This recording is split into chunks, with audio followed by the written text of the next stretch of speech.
വീണ്ടും വീണ്ടും ചോദിച്ചുകൊണ്ടേയിരിക്കുന്ന ഒരു ചോദ്യമാണ്, എന്നവസാനിക്കും ഈ സ്ത്രീധന പീഡനം? മരണത്തിൽ നിന്നും തലനാരിഴയ്ക്കാണ് ഒരു പെൺകുട്ടി കഴിഞ്ഞ ദിവസം രക്ഷപ്പെട്ടത്. ഒരുപാട് സ്വപ്നങ്ങളുമായി ഒരു ജീവിതം തുടങ്ങാനായി അന്യ വീട്ടിലേക്ക് പടി കടന്നെത്തിയവൾ. വിവാഹം കഴിഞ്ഞ് 7 ദിവസത്തിനുള്ളിൽ ആ പെൺകുട്ടി നേരിട്ടത് കൊടിയ പീഡനം. കോഴിക്കോട് പന്തീരങ്കാവ് വള്ളിക്കുന്ന് സ്നേഹതീരത്തിൽ രാഹുൽ പി ഗോപാലാണ് വിവാഹം കഴിഞ്ഞ് 6ാം ദിവസം ഭാര്യയെ ക്രൂരമായി മർദ്ദിച്ചത്. ഈ മാസം 5-നാണ് പറവൂർ സ്വദേശിയായ യുവതിയുമായി ഗുരുവായൂർ ക്ഷേത്രത്തിൽ വെച്ച് വിവാഹിതരായത്. കാറും കൂടുതൽ സ്ത്രീധനവും ആവശ്യപ്പെട്ടായിരുന്നു മർദ്ദനം. യുവതിയുടെ വീട്ടുകാർ ഒരാഴ്ച കഴിഞ്ഞ് മകളെ കാണാനെത്തിയപ്പോഴായിരുന്നു മകളെ അവശ നിലയിൽ കണ്ടത്. മദ്യപിച്ചെത്തിയ ഭർത്താവ് ക്രൂരമായി മർദ്ദിച്ചതാണെന്നറിഞ്ഞ അച്ഛൻ ഉടനെ അവളെ ആശുപത്രിയിൽ എത്തിച്ചു. ഉടൻ പരാതി നൽകാൻ പോലീസ് സ്റ്റേഷനിലെത്തിയപ്പോൾ നേരിട്ടത് വലിയ അപമാനം. കാവലാകേണ്ടിയിരുന്നവർ കാലന്മാരായ സമയം. മകൾക്ക് നീതി കിട്ടാനായി പോരാട്ടം നടത്തുന്ന ഒരച്ഛന്റെ ഇടറിയ വാക്കുകളാണ് ഇന്ന് കേരളം ഒട്ടാകെ കേൾക്കുന്നത്. സ്ത്രീധനം ആവശ്യപ്പെട്ട് മർദ്ദിച്ച രാഹുലിനെ റിമാൻഡ് ചെയ്യാതെ ഗാർഹിക പീഡന കേസ് മാത്രം ചുമത്തിയത് ചോദിച്ചപ്പോൾ റിമാൻഡ് ചെയ്യാൻ നിയമമുണ്ടോ എന്ന് തിരിച്ചു ചോദിച്ച പോലീസ് ചെന്നപ്പോൾ പറഞ്ഞിങ്ങനെ ഏതെങ്കിലും ഹോസ്പിറ്റലിൽ കാണിച്ചിട്ട് ഡോക്ടർ ഇൻറ്റിമേഷൻ കിട്ടണം, എന്നാലേ ഞങ്ങൾക്ക് FIR തയ്യാറാക്കാൻ പറ്റുള്ളൂ. അങ്ങനെ ഞങ്ങൾ ഫറൂഖ് താലൂക്ക് ആശുപത്രിയിൽ കൊണ്ടുപോയി ചികിത്സ തേടി. അവിടെ നിന്ന് ഇൻറ്റിമേഷൻ പോലീസ് സ്റ്റേഷനിലേക്ക് കിട്ടി.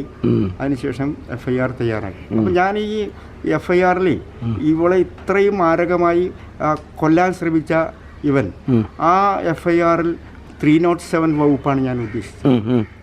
പക്ഷെ അതിട്ടില്ല. അതിന് പകരം 324. തന്റെ മകൾക്ക് സ്ത്രീധന പീഡനത്തിനിരയായി മരിച്ച വിസ്മയുടെയും ഉത്രയുടെയും അനുഭവം ഉണ്ടാകരുതെന്ന് ആഗ്രഹിച്ച് പോലീസിന് മുന്നിലെത്തിയ നിസ്സഹായനായ ആ അച്ഛന് കിട്ടിയത് പരിഹാസം.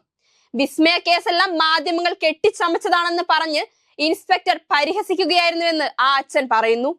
ഒടുവിൽ സംഭവം വിവാദമായപ്പോൾ മാത്രം ചൊവ്വാഴ്ച രാത്രിയോടെ പോലീസ് വധശ്രമത്തിന് കേസെടുത്തു. 70 പവനിലേറെ സ്വർണം നൽകിയാണ് ജർമ്മനിയിൽ എയറോനോട്ടിക്കൽ എഞ്ചിനീയറായ രാഹുലുമായി M.Tech ബിരുദധാരിയായ പെൺകുട്ടിയുടെ വിവാഹം നടത്തിയത്. പരാതിയുമായി ചെന്നപ്പോൾ പന്തീരങ്കാവ് പോലീസ് സ്റ്റേഷനിൽ തങ്ങളെക്കാൾ പരിഗണന പ്രതിയായ രാഹുലിന് ലഭിച്ചു. വീടുകളിൽ ഇത്തരം പ്രശ്നങ്ങൾ ഉണ്ടാകാറുണ്ടെന്നും രമ്യതയിൽ പറഞ്ഞു തീർക്കണമെന്നുമാണ് പോലീസുകാർ നിർദ്ദേശിച്ചത്. ഞങ്ങളുടെ മകൾക്ക് ഇരിക്കാൻ ഒരു സീറ്റ് ഉണ്ടായിരുന്നില്ല, കൽപ്പിച്ചില്ല. മൊഴിയെടുക്കാൻ ഞങ്ങളൊരു പല പ്രാവശ്യം കയറി ചെന്ന് പറഞ്ഞിട്ടാണ് മൊഴിയെടുത്തത്. 7 മണി വരെ ഞങ്ങളവിടെ നിർത്തി. എന്നിട്ട് ഞങ്ങളെ 3-4 വരെ നിർത്തിക്കൊണ്ടും ഇവർ ഞങ്ങളെ ആട്ടി ഓടിച്ചു തുടങ്ങും. ചോദിക്കാതിരിക്കാൻ കഴിയുന്നില്ല. ഈ സ്ഥാനത്ത് നിങ്ങളുടെ മകളായിരുന്നെങ്കിൽ നിങ്ങൾ ഇതായിരുന്നു ചെയ്യുക? കൊലയാളിയെയും കള്ളന്മാരെയും പിന്തുണച്ച് കൂടെ നിർത്തുന്ന ഇത്തരത്തിലുള്ള പോലീസുകാരുള്ള ഈ നാട്ടിൽ 1000 കുറ്റവാളികൾ രക്ഷപ്പെടും. ശിക്ഷ ഏറ്റുവാങ്ങേണ്ടി വരുന്നവർ 10,000 നിരപരാധികളും. എന്നാൽ വധുവിന്റെ കുടുംബത്തോട് സ്ത്രീധനം ആവശ്യപ്പെട്ടിട്ടില്ലെന്നാണ് പന്തീരങ്കാവ് സ്ത്രീധന പീഡന കേസിലെ പ്രതി രാഹുൽ ഗോപാലിന്റെ സഹോദരി പറഞ്ഞത്. മുൻപ് രാഹുലിന്റെ കല്യാണം മുടങ്ങിപ്പോയതറിഞ്ഞ പെൺകുട്ടി തന്നെയാണ് ഇങ്ങോട്ട് ബന്ധപ്പെട്ടത്. അവളുടെ നിർബന്ധത്തിനാണ് കല്യാണം നടത്തിയത്. ഫ്രിഡ്ജും വാഷിംഗ് മെഷീനും അടക്കം വേണോ എന്ന് പെൺകുട്ടിയുടെ കുടുംബം ചോദിച്ചെങ്കിലും വേണ്ടെന്നാണ് തങ്ങൾ പറഞ്ഞതെന്നാണ് രാഹുലിന്റെ സഹോദരി പറഞ്ഞത്. മർദ്ദിച്ചത് തെറ്റ് തന്നെയാണ്, പൂർണ്ണമായും സമ്മതിക്കുന്നു. എന്നാൽ അത് ചെയ്യാനുണ്ടായ സാഹചര്യം എന്താണെന്ന് പുറത്തു വരണം. മർദ്ദനം നടന്ന അന്ന് അർദ്ധരാത്രിക്ക് ശേഷം പെൺകുട്ടിക്ക് തുടർച്ചയായി ഫോൺ കോൾ വന്നിരുന്നു. ഇതേ തുടർന്നാണ് മർദ്ദനം ഉണ്ടായതെന്നാണ് രാഹുലിന്റെ സഹോദരി പറയുന്നത്. അതേസമയം മരുമകളെ മർദ്ദിച്ചെന്നത് മകൻ പറഞ്ഞിട്ടുണ്ടെന്നും എന്നാൽ ബെൽറ്റ് കൊണ്ട് അടിച്ചിട്ടില്ലെന്നും രാഹുലിന്റെ അമ്മ പറഞ്ഞു. അവൻ കൈകൊണ്ടാണ് മർദ്ദിച്ചത്, ബെൽറ്റ് കൊണ്ട് അടിച്ചിട്ടില്ല. ഒരിക്കലും തങ്ങൾ സ്ത്രീധനം ചോദിച്ചിട്ടില്ലെന്നുമാണ് രാഹുലിന്റെ അമ്മ പറയുന്നത്. അമ്മയുടെ വാക്കുകൾ ഇങ്ങനെയാണ്: അന്ന് രാത്രി അവർ രണ്ടുപേരും ഒരുമിച്ച് കല്യാണത്തിന് പോയി. അവിടെ നിന്ന് അല്പം കഴിച്ചിട്ടുണ്ടെന്ന് തോന്നുന്നു. അതിനുശേഷം ബീച്ചിൽ പോയി. ബീച്ചിൽ നിന്ന് വന്നതിന് ശേഷമാണ് ഈ പ്രശ്നം ഉണ്ടാകുന്നത്. അതിനു മുൻപ് ഇവർ തമ്മിൽ ഒരു പ്രശ്നവും ഉണ്ടായിട്ടില്ല. ഒരു ഫോൺ കോൾ വന്നതിന്റെ പേരിലാണ് പ്രശ്നമുണ്ടായത്. കാമുകന്റെ ഫോൺ കോൾ വന്നെന്നും അതവൾ മറച്ചു വെച്ചെന്നുമാണ് മകൻ പറഞ്ഞിരുന്നത്. താനൊരു ഭർത്താവായി ഒരുമിച്ച് ഒരു കട്ടിലിൽ കിടക്കുമ്പോൾ നീ എന്തിനാ കള്ളത്തരം കാണിക്കുന്നതെന്നാണ് മകൻ അവളോട് ചോദിച്ചത്. അങ്ങനെയാണ് പ്രശ്നമുണ്ടായതും മർദ്ദിച്ചതും. മരുമകളുടെ നെറ്റിയിൽ ഒരു മുഴ പോലെ കണ്ടിരുന്നു. അത് ചുമരിലിടിച്ചതാണെന്നാണ് പറയുന്നത്.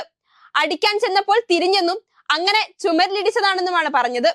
അവരുടെ ബന്ധുക്കൾ വീട്ടിലെത്തിയപ്പോഴാണ് ഇതെല്ലാം ഞങ്ങളും അറിയുന്നത്. അന്ന് അവന്റെ സമനില തെറ്റിപ്പോയിരിക്കും. അന്ന് രണ്ടുപേരും മദ്യപിച്ചിരുന്നു. അവനും മദ്യപിക്കുകയും സിഗരറ്റ് വലിക്കുകയും ചെയ്യും. മകൻ ഇത് രണ്ടും ഉപയോഗിക്കുന്നത് ഞാൻ കണ്ടിട്ടുണ്ട്. അല്ലാതെ എന്റെ മകൻ മയക്കുമരുന്ന് ഉപയോഗിക്കുന്നത് ഞാൻ കണ്ടിട്ടില്ല. അവളുടെ ദേഹത്ത് പാട് കണ്ടപ്പോൾ മകനോട് ചോദിച്ചു. അമ്മേ, ഞാൻ ബെൽറ്റ് കൊണ്ട് അടിച്ചിട്ടില്ലെന്നാണ് അവൻ പറഞ്ഞത്. അവൾ ഇങ്ങനെ ചെയ്തത് തനിക്ക് അമ്മയോടോ അച്ഛനോടോ നാട്ടുകാരോടോ പറയാൻ പറ്റുമോ എന്നും അവൻ ചോദിച്ചു. മർദ്ദിച്ചത് സ്റ്റേഷനിലും സമ്മതിച്ചിട്ടുണ്ട്. സ്ത്രീധനം ഞങ്ങൾ ആവശ്യപ്പെട്ടിട്ടില്ല.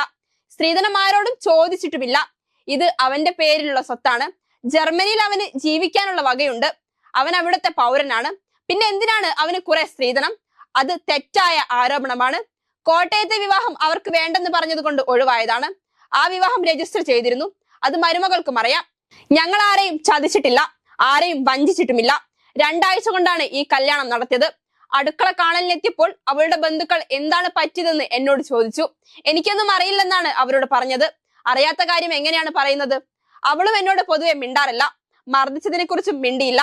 അടുക്കള കാണലിന്റെ അന്ന് അവൾ പൊന്നും വസ്ത്രവും എല്ലാം എടുത്തുപോയി. ഞങ്ങളുടെ ഒരു സ്വർണ്ണ നാണയവും മോതിരവും 6 ലക്ഷം രൂപയും അവളുടെ കയ്യിലുണ്ടെന്നാണ് രാഹുലിന്റെ അമ്മയുടെ വാദം. അമ്മമാർ മക്കളുടെ തെറ്റിനെ ന്യായീകരിക്കും. പക്ഷേ ഇതല്പം കൂടുതലാണ് അമ്മേ.